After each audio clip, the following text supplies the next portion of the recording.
Hello student, हम पढ़ रहे थे दिल्ली सल्तनत के बारे में कि वहाँ का जो सामाजिक, राजनीतिक, आर्थिक जीवन कैसा था, कैसे साहित्य था, समाज के लिए उन्होंने क्या क्या किया, कौन से भवन निर्माण की कला अपनाई, मस्जिद क्यों बनवाई।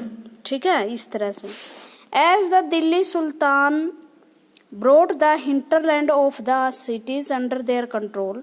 हिंटरलैंड आपने सुना है ना, जो भूमि किसानी, खेती किसानी लायक थी और जो अपने राज्य के विस्तार के लिए वो जो सुल्तान थे अपने अंडर में लेना चाहते थे। ठीक है, they forced the landed chieftain the सामंत aristocrat and rich landlord to accept their authority. अब ये हिंटरलैंड पहले बड़े बड़े लैंडलॉर्ड्स के अधीन थे। उन लैंडलॉर्ड्स को भारत में सामंत बोलते थे या जमींदार बोलते थे या मुखिया या चीफ बोलते थे। अब राजा क्या चाहते थे, भाई तुम हमारे अथॉरिटी को एक्सेप्ट कर लो, आप अब राजा नहीं हो, आपसे ऊपर अथॉरिटी है सुल्तानों की, उसे स्वीकार कर लो।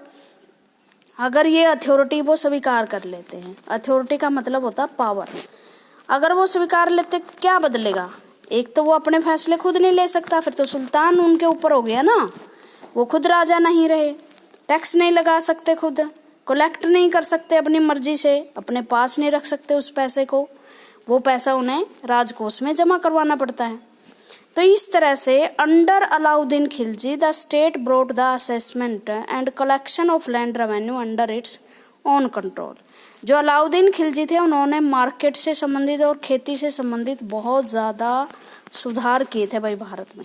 मंडी सुधार बहुत फेमस है अलाउद्दीन खिलजी का, नहरें उसकी बहुत प्रसिद्ध है। तो उन्होंने रेवेन्यू सिस्टम को कलेक्ट करने के लिए इन्हें अपने कंट्रोल में ले लिया। रेवेन्यू मैंने बताया टैक्स, कि किसान जब भूमि पर कुछ उगाते हैं तो कुछ पार्ट उसे सरकारी खजाने में जमा करवाना पड़ता है टैक्स के रूप में। अब वो राइट्स जो सामंत या लैंडलॉर्ड के पास था वो उन्होंने उससे छीन लिया और वो किसके पास हो गया? सुल्तानों के पास। The rights of the local chieftain to levy tax were cancelled. अब पहले जो मुखिया, जमींदार, जागीरदार, वहाँ के लैंडलॉर्ड्स टैक्स वगैरह इकट्ठे करते थे, उनका ये अधिकार कैंसिल कर दिया। ठीक है, और उन्होंने कहा कि आप भी टैक्स दें। The sultans administrator measured the land. अब सुल्तानों ने खुद भूमि का मापन करना शुरू कर दिया, जमींदारों को एक तरफ हटाया कि आप अलग हटिए, हमें अपना काम करने दीजिए। अब उन्होंने लैंड को मपवाया, फिर उन्होंने लैंड को देखा कि ये बंजर है, 3 खेती देने वाली है, 2 खेती देने वाली है साल में, या 1 खेती देने वाली है, यहाँ बाजरा उगता है या चावल उगता है। तो इस हिसाब से उन्होंने टैक्स को डिफाइन कर दिया, टैक्स को निर्धारित कर दिया कि इतना देना पड़ेगा। Some of the old chieftains and landlords serve the sultanate as revenue collector. और अब उन्होंने क्या किया कि जो ओल्ड चिफ्टियन थे या मुखिया थे, लैंडलॉर्ड्स थे, उन्होंने सल्तनत के अंदर ही नौकरी कर ली रेवेन्यू कलेक्टर की। And assessors, they were 3 types of taxes. 3 तरह के टैक्स थे। एक टैक्स था कल्टीवेशन, जिसे खराज बोलते हैं, खराज and amounting about 50% of the peasant produce. 50% मतलब अगर 10 मन गेहूं होता है तो 5 मन गेहूं उसको टैक्स के रूप में राज्य को जमा करवाना पड़ता है, इसे खराज बोलते थे। ये सारे नाम याद कर लियो बच्चों। दूसरा था पशुओं पर टैक्स, मान लो आपके पास 100 गायें हैं तो उस पर कितना टैक्स लगेगा। और तीसरा था घोड़ों पर tax. It is important to remember that large part of the subcontinent, subcontinent का मैंने बता दिया था, भारत, अफगानिस्तान, पाकिस्तान और जो जितने भी आसपास का इलाका है भारत का, वो सारा सब कंटिनेंट में आता है। It is important to remember that large part of the subcontinent remained outside the control of Delhi सल्तनत। इसके बावजूद भी जो दिल्ली सल्तनत थी उसके सारा एरिया कंट्रोल में नहीं था। बहुत सारे ऐसे अब भी प्रांत थे दूर दूर तक, जैसे बंगाल वगैरह, वो अब भी इस दिल्ली के जो सुल्तान थे उनके कंट्रोल में नहीं था। क्यों? क्योंकि इतने बड़े राज्य को संभालना किसी भी सुल्तान के बस की बात नहीं थी। It was difficult to control distance province like Bengal from Delhi. क्योंकि बंगाल जो इतनी दूर था, तमिलनाडु था, उसको दिल्ली से संभालना बड़ा मुश्किल था। And soon after accessing southern India the entire reason become independent. और कई बार क्या होता है, एक राज्य को वो जीत लेते तो दूसरा राज्य विद्रोह कर देता। वहाँ कोई ना कोई राजा, लोकल लोग हैं वो इकट्ठे होकर राजा के विरुद्ध हो जाते, तो अपने आप को इंडिपेंडेंट कर लेते, स्वतंत्र कर लेते कि हम नहीं मानते आपके दिल्ली के राजाओं को। राजा दिल्ली का राजा, दिल्ली का सुल्तान बंगाल को के जो अपने बंगाल को अपने अधीन लाने की कोशिश कर रहा है, लेकिन दूसरी तरफ तमिलनाडु वाले कह देते हैं कि नहीं जी हम नहीं मानते आपका। तो इस तरह से इतने बड़े देश को एक छत्र साम्राज्य के नीचे लाना बहुत मुश्किल होता है। Even the Gangetic plain, Gangetic plain कौन सा एरिया भारत का, जहाँ गंगा और उसकी ट्रिब्यूटरीज बहती है, ये पार्ट गंगेटिक है। देयर वर फॉरेस्ट एरिया, वहाँ पर जो जंगली एरिया था, फॉरेस्ट मैंने जो वन्य क्षेत्र था, that sultan forest could not penetrates, local chieftain establish their rule in this region. वहाँ ये जो सुल्तान थे वो ज़्यादा इनको क्या नहीं कर पाए, अपने अंडर नहीं ला पाए, और अब भी वो अपने अनुसार ही शासन कर रहे थे। Sometimes ruler like Alauddin Khilji and Mohammad Tughlaq could force their control in this area but only for a short duration. यहाँ के जो लोग गंगेटिक प्लान के लोग भी इनके कंट्रोल में नहीं आए, और लेकर भी आए अलाउद्दीन खिलजी, मोहम्मद तुगलक, तो वो थोड़े समय के लिए कंट्रोल में रहे। बाद में इन्होंने फिर से अपने आप को क्या कर लिया, अपने आप को मुक्त करवा लिया। चिफ्टेन्स एंड देयर फोर्टिफिकेशन, जो मुखिया थे, सामंत थे, जो सामंतों का आप एरिया ऐसे लगा सकते हो, मान लो ये भारत है, ठीक है, मैं आपको समझा देती हूँ कि चीफ किसको बोलेंगे। ये पूरा दिल्ली कंट्रोल, यहाँ तो सुल्तान बैठता है, ठीक है। जो सुल्तान आने से पहले यहाँ इस क्षेत्र में कोई सामंत था, यहाँ जागीरदार था, यहाँ कोई और दूसरा शासन कर रहा था। ये अभी भी सुल्तानों को अपना राजा नहीं मानते थे, वो अपने आप को मानते थे कि हम स्वतंत्र हैं और हम अपने राजा खुद हैं। तो इन्होंने फोर्टिफिकेशन करनी शुरू कर दी। फोर्टिफिकेशन मैंने महल, किलों में अपने सैनिक, असले, हथियार रखने शुरू कर दिए, अपनी सेनाएं बनानी शुरू कर दी। इब्न बतूता नाम याद रखना, ये 14th सेंचुरी में, 14वीं शताब्दी में एक ट्रैवलर था, यात्री था, जो मोरक्को से आया था, ठीक है। अफ्रीका में है मोरक्को। अफ्रीका तो क्या है, ये टॉप में ही है, जो ऊपर वाला पार्ट है यूरोप के लगता हुआ भाग, वहाँ मोरक्को है। एक्सप्लेन्ड दैट चिफ्टेन्स समटाइम्स, चिफ्टेन जो मुखिया थे वो क्या करते हैं, फोर्टिफाइड देमसेल्व्स इन माउंटेन्स, पहाड़ों में अपने आप को किले बनाए हुए हैं। जैसे अभी भी राजस्थान में जाओगे ना आप, बहुत सारे किले हैं वहाँ, जगह जगह आपको किले मिलेंगे, जंगलों में, रेगिस्तान में, पानी उनके चारों ओर भरा होगा ताकि कोई उन्हें भेद ना सके। रॉकीज, पर्वतों में, अनइवन एंड रग्ड प्लेसेस, ऐसे जगह पर जहाँ पर जो दुश्मन की पहुंच से दूर हो, as well as in bamboo groves, या ऐसे ग्रूव्स में, बैम्बूज में जहाँ दिखाई ना दे कि यहाँ कोई किला भी है। In India the bamboos in the north not hollow, it is big, it is several part are so intertwined that even fire can not affect them. Bharat का जो बैम्बू है वो खोखला नहीं होता, और कई बार तो वो ऐसा होता है कि उनमें से उनको आग भी प्रभावित नहीं कर पाती। And they are on the whole very strong, बहुत स्ट्रॉन्ग थे उनके पास। The chieftains lives in their forest which serve them as rampart inside which there are cattles their crops.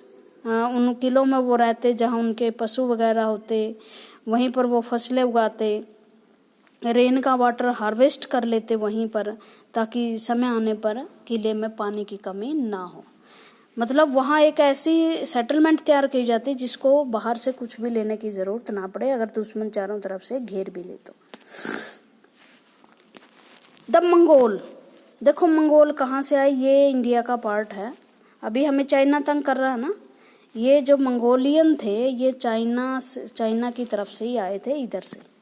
ये जो पार्ट है यहाँ से जो है वो मंगोलियन आए थे, और ये सबसे टिड्डी दल बोलते थे इन्हें। ये अचानक हमला करते थे, और काफ़ी इनके हमलों से हम करीबन 600-700 साल तक परेशान रहे। द मंगोल अंडर जंगीज खान, और बल्कि इसके चंगेज खान बोलते हैं इसको, चंगेज खान। ये सबसे महत्वपूर्ण नेता था चंगेज खान, उसने कई बार भारत में आक्रमण किए। चंगेज खान इन्वेंटेड, उन्होंने भारत पर आक्रमण किए Transoxiana in the north eastern part Iran, Iran में in 1219 and the Delhi sultanate faced their onslaughts soon after। पहले उन्होंने ईरान पर हमला किया, बाद में दिल्ली पर उन्होंने आक्रमण कर दिया। मंगोल अटैक्स ऑन दिल्ली सल्तनत increase during the region of Alauddin Khilji, Alauddin Khilji के समय उनके आक्रमण बढ़ गए। And in the early year of the Mohammad Tughlaq rule, और तुगलक के रूल में भी, मोहम्मद बिन तुगलक का जब रूल था, they forced the two rulers to mobilize a large standing army in Delhi which posed a huge administrative challenge। उन्होंने मजबूर किया कि दिल्ली पर चंगेज खां का हमला बार बार आएगा, इसलिए बड़ी सेना रखी जाए, और बड़ी सेना को संभालना का एडमिनिस्ट्रेशन संभालना एक चैलेंज बन गया।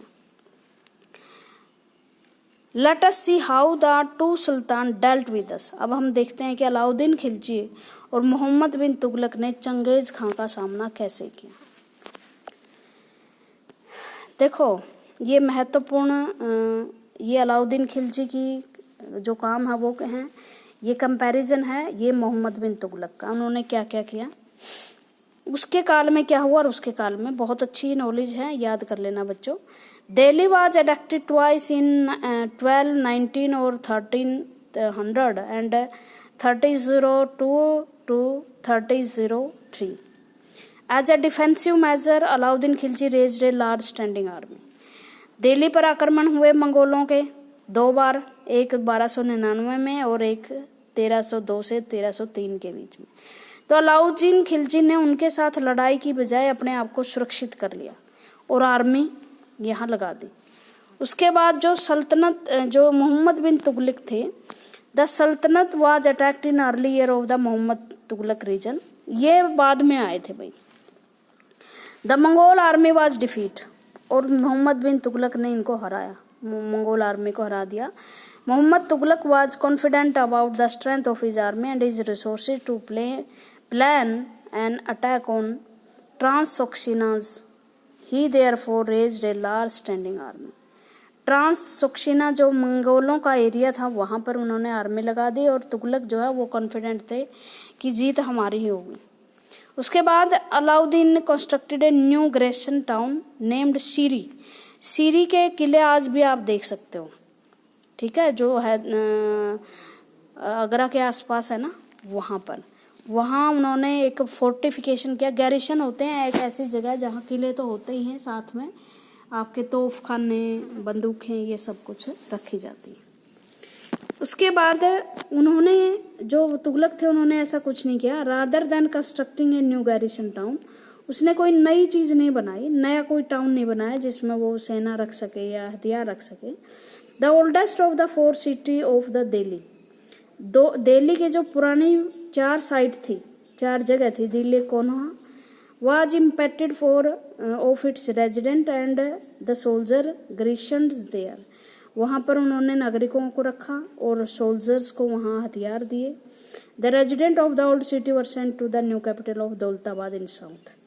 और नए जो और दूसरे रेजिडेंट थे जो पुरानी दिल्ली में रहते थे, उनको दौलताबाद जो नई राजधानी उन्हें बनाई थी, देवगिरी भी बोलते हैं उसको, कर्नाटक के आसपास है ये जगह, कर्नाटक महाराष्ट्र के आसपास है, और वहाँ भेज दिया। और ये सबसे बड़ी भूल थी वहाँ लेके जाना, क्योंकि हजारों लोग मारे गए थे वहाँ जाते जाते।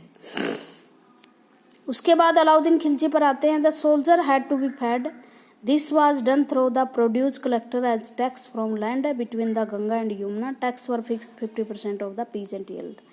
सोल्जर्स को भोजन करवाया जाता, क्योंकि जो गंगा यमुना के प्लेन्स थे वहाँ से टैक्स बहुत आ जाता। उसके बाद produce from the same area was collected as tax to fed the army, but to meet the expensive of maintaining such a large number of soldier the sultan levied additional tax. इसने tax नहीं लगाए, 50% ही थे। ये भी army को ऐसे ही fade करता था, भोजन देता था, बट इसके साथ साथ उन्होंने एडिशनल चार्जेस भी लगा दिए, जिससे उस क्षेत्र में फैमिन फैल गया, अकाल फैल गया। मतलब अलाउद्दीन खिलजी की पॉलिसीज ठीक थी, जो मोहम्मद बिन तुगलक की नहीं थी, जो मैंने कल कहा था आपको कि ये पढ़ा लिखा एक मूर्ख राजा था। The soldier had to paid, soldiers को पैसे दिए जाते थे। Alauddin chose to pay his soldier salary in cash, cash दिए जाते थे उसको और कुछ नहीं। कैश से क्या होता है, सोल्जर्स सेटिस्फेक्शन ज़्यादा रहता है, सेटिस्फाइड हो जाता है। Mohammad Tughlaq also paid his soldier cash salaries but instead of the controlling price he used a token currency somewhat like present day paper. उन्होंने एक सांकेतिक करेंसी, सांकेतिक मुद्रा जिसे कहते हैं वो चलाई, और सोने और चांदी के सिक्के लोगों ने रख लिए, कांच और तांबे के चलाए, जिसके कारण इस की इकोनॉमी जो है इसको खजाने पर बहुत ज़्यादा बोझ पड़ गया। लोग अपने घरों में ही सिक्के डालने शुरू कर दिए, कोई अच्छी पॉलिसी बनाई नहीं। इस वजह से जो सांकेतिक मुद्रा को वो लाना चाहते थे वो चीज़ फेल हो गई। मूर्खतापूर्ण कदम था ये भी एक, ठीक है। ये दोनों में अंतर था। और कुछ बातें हैं इसमें। The soldier had to paid cash, ये हो गया है। और उसके बाद इन्होंने क्या किया, सोल्जर्स की तनख्वाह भी तो लानी थी ना कहीं से, तो उन्होंने, मैंने कहा था मार्केट में बड़े सुधार किए। मार्केट से पैसा आता है, मंडियों से। The soldier had to paid, Alauddin choose to pay his soldier salary in cash rather than इख्ताज। और इख्ता मैंने बताई थी, सेवा के बदले में भूमि का टुकड़ा देना। The soldier would buy there supplies from merchant in Delhi and it was thus feared that merchant would raise their price. To stop this, Alauddin controlled the price of goods in Delhi. Prices were carefully surveyed by the officer. The merchant who did not sell at the prescribed rate were punished. इससे इसने फिर क्या किया, उनको salary दी और कहा कि आप सामान खरीदिए ट्रेडर से। लेकिन भय था कि जो ट्रेडर या मर्चेंट थे, व्यापारी थे, वो अपनी जो चीज़ों का रेट ना बढ़ा दें। इसके लिए फिर अलाउद्दीन ने मार्केट को कंट्रोल कर दिया, बहुत सारे ऑफिसर लगा दिए कि देखना कोई जो मर्चेंट है वस्तुओं के दाम से ज़्यादा भाव पे वस्तुएं तो नहीं बेच रहा। उनके रेट प्रिस्क्राइब कर दिए। मोहम्मद तुगलक ने भी कैश दी सैलरी, बट सांकेतिक मुद्रा के कारण जो है, टोकन करेंसी के कारण, प्रेजेंट डे पेपर करेंसी जैसी थी। देखो मैं एक बात बताती हूँ, आज हमारे यहाँ 10 रुपए का नोट है, इसकी वैसे कोई कीमत नहीं है, इसका प्रिंट कीमत है। मतलब 10 रुपए छप रहे हैं तो ये 10 रुपए। पहले क्या होता था, अगर मान लो आप मुद्रा के रूप में दे रहे हो, कोई धातु दे रहे हो, सोना दे रहे हो, पैसे के रूप में, तो इसका मतलब उसकी अपनी कीमत है ना। 10 रुपए के नोट की क्या कीमत है, कागज है वो, तो उस पर प्रिंट रेट है। तो उन्होंने क्या है, पेपर करेंसी चला दी, बट वो चीप धातुओं की होती, जैसे ब्रॉन्ज वगैरह की या कॉपर की, गोल्ड और सिल्वर की वो नहीं होते। तो 14वीं सेंचुरी में जो लोग थे वो विश्वास नहीं करते थे इन कॉइन पे कि ये तो धातु, इसकी क्या कीमत है, सोने चांदी की तो कीमत है। आज तो लोग विश्वास करते हैं, 10 रुपए चाहे कागज है, उस टाइम नहीं करते थे। और वो स्मार्ट थे, उन्होंने क्या कर लिया, गोल्ड और सिल्वर को तो अपने घर रख लिया, और जो जिस पर सरकार की जो सरकारी करेंसी थी और चीप करेंसी उन्होंने अपने घर बनानी शुरू कर दी, ठीक है। इससे जो है सरकार को बहुत ज़्यादा घाटा हो। तो अलाउद्दीन खिलजी का एडमिनिस्ट्रेशन उससे कहीं ज़्यादा अच्छा था। उसके बाद है, in this list of Mohammad Tughlaq failure we sometime forget that the first time in the history of sultanate a Delhi sultan planned a campaign to capture Mongol territory. लेकिन इन सब बातों के बावजूद भी वो फैल रहा, कोई बात नहीं, उसके बावजूद भी एक अकेला वो था जिसने दिल्ली सल्तनत में, एक अकेला सुल्तान था जिन्होंने एक ऐसा अभियान चला कि मंगोल टेरिटरी को ही कैप्चर कर लो। मतलब हमला वो ना करें, हमले हम ही कर दें, ठीक है। हम ये वेट क्यों करें कि वो हम पर हमला करेगा, हमारी टेरिटरी जीतेगा और हम बचाएंगे, हम उस पर आक्रमण कर दे। बहुत सारे सैनिक उसने भेजे, लेकिन वहाँ की स्थितियाँ बहुत खराब थी जहाँ सैनिक लड़ने गई। 10,000 सैनिक उसने लड़ने के लिए भेजे, 10 मुश्किल से वापस लौट कर आए, तो वो भी फेल हो गया इसका सिस्टम। लेकिन अलाउद्दीन खिलजी ने अपने आप को डिफेंसिव रखा कि दिल्ली में अगर वो आता है तो हम इसको अपना बचाव कैसे कर सकते हैं। द सल्तनत इन 15th and 16th सेंचुरी। अब 15वीं 16वीं शताब्दी में सल्तनत जो है वो कैसी रही, इसका मतलब है कि जब मुगल आए ठीक है। 1526 में भारत में मुगल आए, बाबर आया और लोधी को हराया और यहाँ राज्य स्थापित किए। तो वहाँ तब सल्तनत कैसी थी?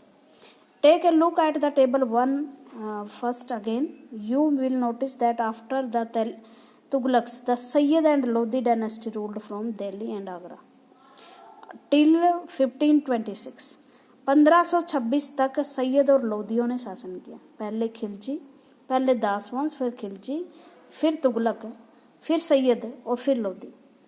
Bye then Jaunpur, Bengal, Malwa, Gujarat, Rajasthan and the entire south India had independent ruler who establish flourishing states and prosperous capital. उस समय जो दूसरे राजा थे सल्तनत से हटके, जिसमें जौनपुर, बंगाल, मालवा, गुजरात के शासक थे। गुजरात के बहुत सारे राजा अभी तक भी दिल्ली सुल्तानों के अंडर नहीं थे, जैसे राणा सांगा, वो नहीं थे। और साउथ इंडिया, पूरा साउथ इंडिया, ये पार्ट, वो सल्तनत के अंडर नहीं था। अभी भी वो इंडिपेंडेंट राजा थे, अपने आप में स्वतंत्र थे और एक उनके यहाँ बड़ा समृद्ध राज्य था। This was also the period which saw the emergence of new ruling groups like the Afghan and the Rajput. और एक नई तरह के रूलर जो आए, जैसे राजस्थान में राजपूत और भारत की जो पश्चिमी सीमा है, उत्तरी पश्चिमी सीमा, उसमें अफगान शासन कर रहे थे।